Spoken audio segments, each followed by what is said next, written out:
Hey guys, Thunder E here, and I've got a behemoth 85-inch TV right behind me. I'm talking about the Samsung Q950TS. It only comes in one size, yes, that's right, 85 inches, and it is a beast. Now, before we go ahead, don't forget to hit the subscribe button, hit that notification icon, and let's jump in. So, everyone is buying a TV now, and we know why. We're stuck at home and, we've got to watch content, we've got to play our games. There are new consoles out there, the Xbox Series X, the PlayStation 5. But why go for an 85-inch TV? First of all, screen size, this thing is huge. It is massive. It just takes up a lot of space.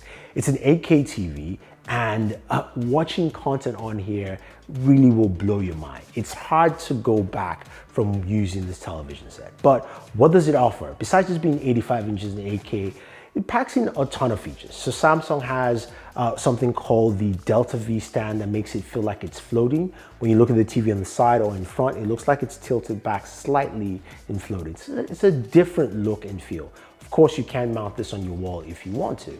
Now, the TV also has 70-watt speakers. The speakers are built to the side of the TV, so you get the speakers coming from either side, and there's subwoofers at the back giving you some really clean, clear sound. Don't take my word for it. Take a listen.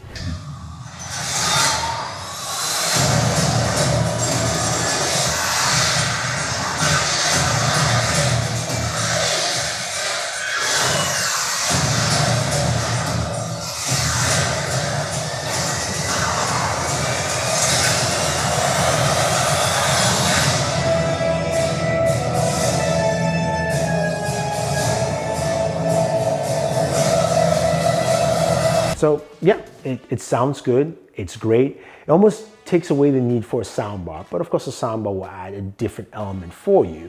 And whether you're watching YouTube videos, you're watching a movie, any kind of content, it looks really good. Or even when you are gaming, this TV looks good and sounds well, especially playing on the brand new consoles, the PlayStation 5 and the Xbox Series X. This TV supports what you need for next-gen consoles. So of course it's got 4 HDMI ports. One of them is HDMI 2.1, which is a sad part because I wished all 4 ports were HDMI 2.1, but just one. So if you've got both consoles, you gotta basically switch back and forth to ensure you get the best capabilities. But as you can see here off the Xbox Series X, it supports all that except Dolby Vision. Now, this TV also has a one connector box. That box houses all the ports and all the processing power for the TV. So you just have one cable going from that one connector box to your TV. And put it this way, it's a smart thing that Samsung has done here. If anything happens in terms of the internals on the TV, say the sound processing doesn't work well, you just ship that back, they ship you a new one, and boom, your TV works. You don't have to ship this whole 85-inch out the way, which would be crazy. Now, the TV runs Tizen OS. It's something that Samsung's used for a while. It's pretty smooth, works effectively. And I like the way that all your apps are docked in front, so you can easily jump into your shows and also jump into your various gaming consoles. TV has a game mode, which will automatically detect once your console turns on, which is nice. Now, the remote control is simple and clean. It's one of the older designs, but I do like this design quite a lot. I like the silver look on it. It's got 3 additions this year, which are a Netflix button, an Amazon button, as well as also the Samsung TV Plus. Now, Samsung TV Plus allows you to scroll through and look at content if you don't have content to watch. Speaking of content, how do movies look on this TV? Let's take a look.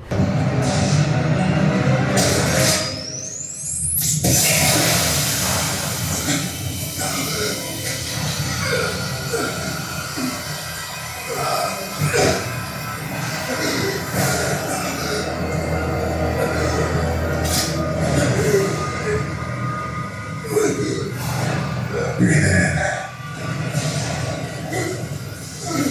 That's fear. It looks crisp.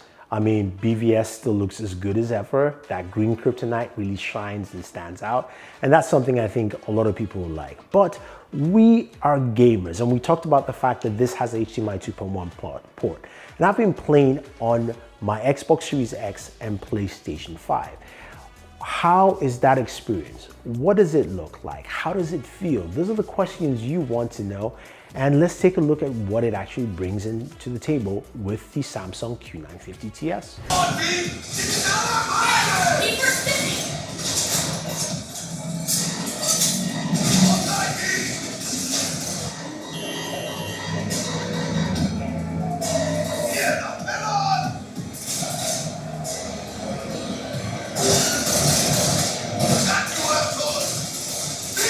So as a gamer, I had to get both consoles, and I've been using both the Xbox Series X and the PlayStation 5 for about a month or so extra. Both consoles have benefits and disadvantages, and on a TV like this, it's easy to highlight a lot of those features. One of the very first things to look at, of course, is the menu system. Now, both menus, yes, they're different styles. I'm not going to talk about that specifically, but they look really good. Now, the Xbox Series X menu looks nice and clean, and it looks sharp and vibrant until you look at the PlayStation 5 menu.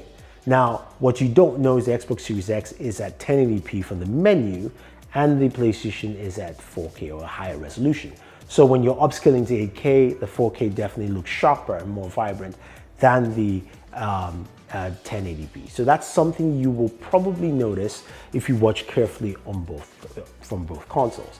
Now, when it comes to games and gaming, what have I been playing on both consoles? Now, for the PlayStation 5, I've been playing Spider-Man Miles Morales. I like the game, it plays well. You've got different options for doing performance mode.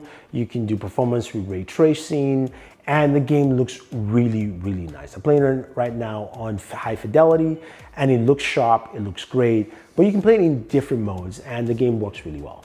On the Xbox Series X, I've been playing Cyberpunk 2077. Before that, I was playing Assassin's Creed Valhalla, and I was playing a bunch of games on there. But right now, Cyberpunk 2077 looks good. It looks sharp. I'm playing in fidelity mode. It looks really good. And again, this consoles push a lot. But when it comes to the idea of where I'm playing, I'm spending more time playing games, it's got to be the Xbox Series X because I've got a larger library of games. Now, some people would say, well, PlayStation has the new exclusives, and they do have more exclusives. But the fact that I can jump in and play a game like Cyberpunk 2077, yes, that's on the PlayStation 5, but I can also switch immediately with quick resume to say a game like Mortal Kombat, and that's a great feature as well on the Xbox Series X, and then play a brand new game that came out, at least a game that came out this year, like Control, without spending any extra cash. So I spent money to buy Cyberpunk 2077, and that's it. The rest I have on my Xbox Game Pass, while I spent $120 on the PlayStation 5 to buy Demon's Soul and Spider-Man Miles Morales, and I am only playing Spider-Man Miles Morales. So due to the economy of scales there, it makes sense, especially when you're thinking of buying a TV and gaming on a console. Now, of course, these consoles do have some new features and they have new controllers. Now, the Xbox Series X controller is new, but it's not vastly different from its last generation. Some more improvements, some fine tuning. It's more of an iteration of a controller. The PlayStation 5 controller, on the other hand, yes, it's new. It's new, it feels much better, and it's got a lot of cool new features. Now, which controller feels better to me? I say they both feel the same. I'm not a fan of the joystick location on the PlayStation 5, but I do like the fact that they've improved the controller.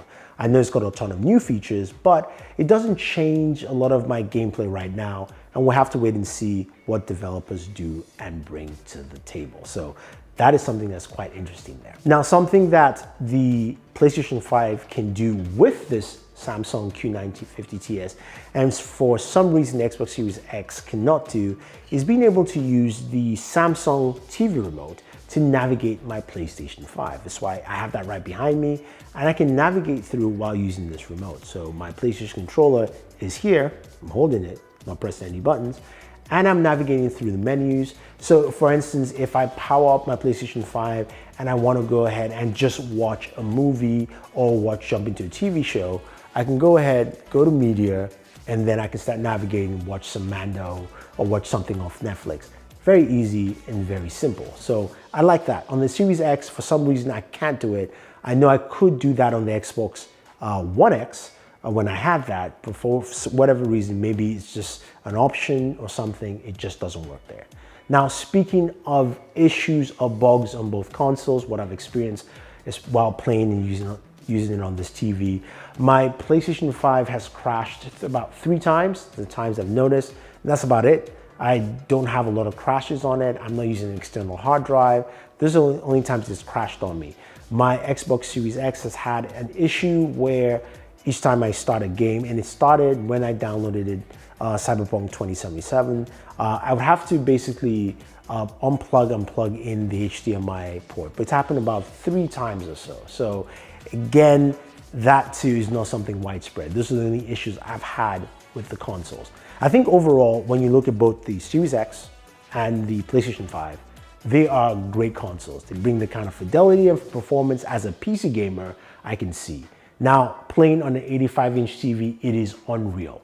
I mean, this is something you have to experience. I wish that I could afford a TV like this. I wish you could afford the TV like this. It's about $11,000. It's not for everyone, but if you've got the space and you've got the cash and you want a TV that has a lot of room to just give you high fidelity, it works quite well. Another thing to mention with this TV is the fact that watching in daytime and playing in daytime, it's really good. Reflections, things like that, it doesn't affect your viewing in comparison to say like an OLED. So that is something to take note, especially if you've got a lot of big windows and you're using the TV as such. So guys, if you have any questions or any comments about the Samsung Q950TS, let me know. Or you want to get some more information on the Xbox Series X or the PlayStation 5, leave your thoughts down below. And if you want to see me do a review on the Xbox Series S, leave those thoughts as well. This is Thunder E saying thank you and always enjoy the entertainment.